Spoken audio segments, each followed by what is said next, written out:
Hi, my name is Travis, and in this video we're going to go over the setup and basic gameplay overview of Cyber Siege. First, we need to take the components out of the box. Give each player 30 cubes, a d6, and a shield of their color. The 30 cubes represent the bytes of data they have to install into the system.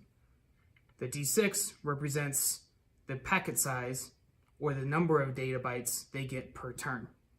And the shield represents their hard drive, which is where their bytes reside. Then we will give each player a reference card, a white and a black,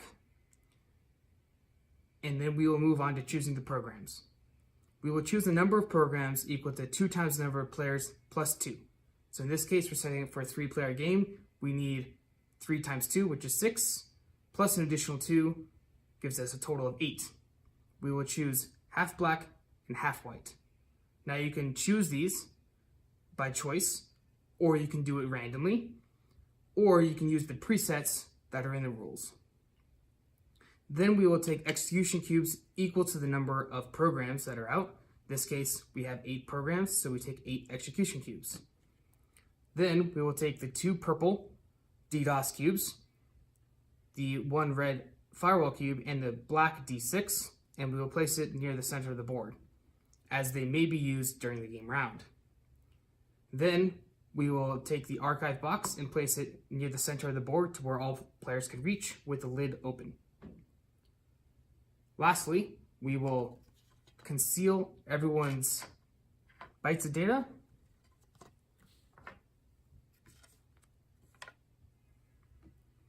We will get the first player marker, which is the primary user cube, the gold cube.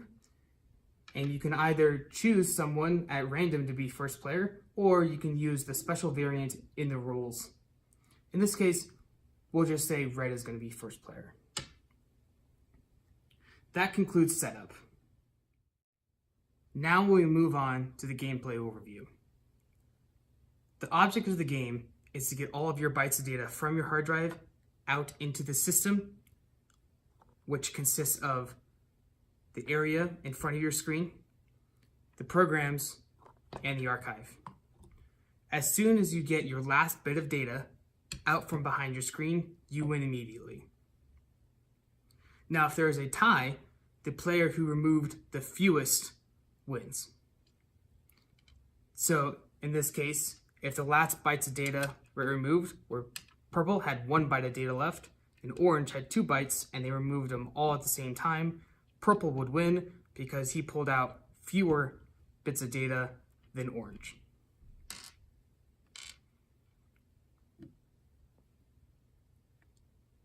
The game will consist of several rounds, each consisting of 3 phases. The first phase is install phase. Each player will take the number of bytes that is in their packet size,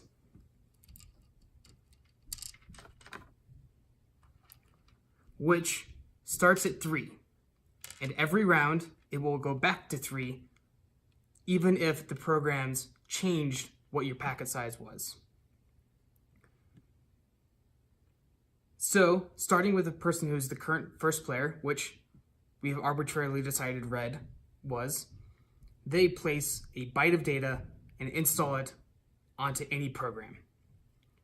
Let's say red wants to install it into upload.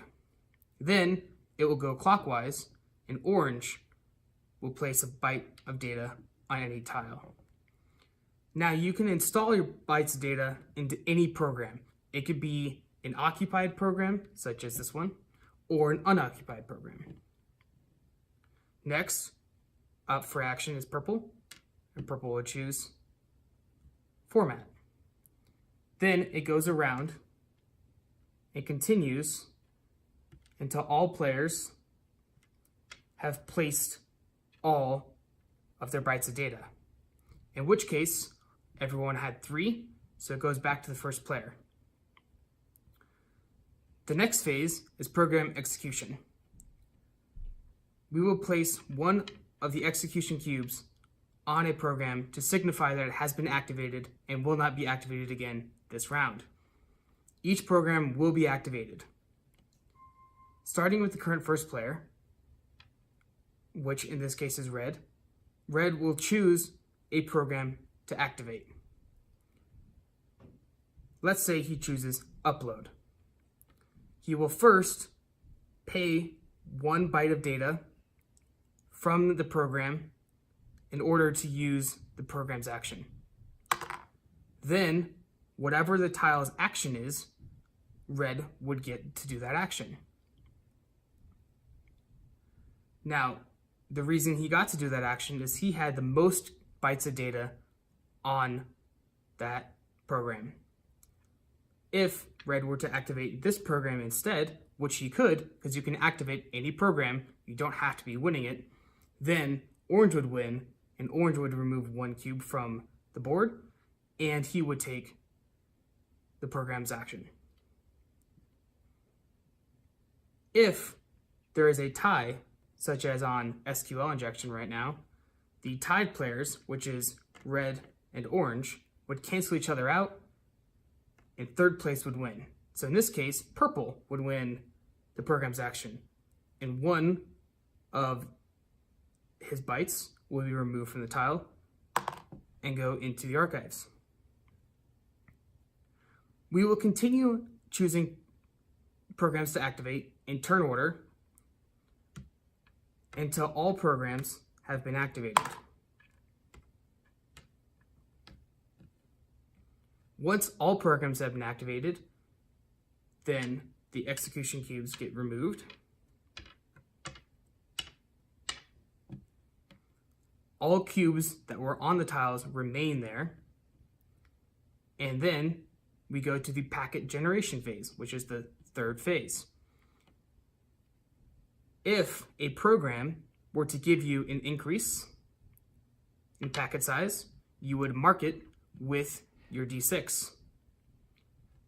Then during the packet generation phase, you would take that many bytes from your hard drive and put them in front. Let's say purple got 4, orange got 3, and red as well got 3.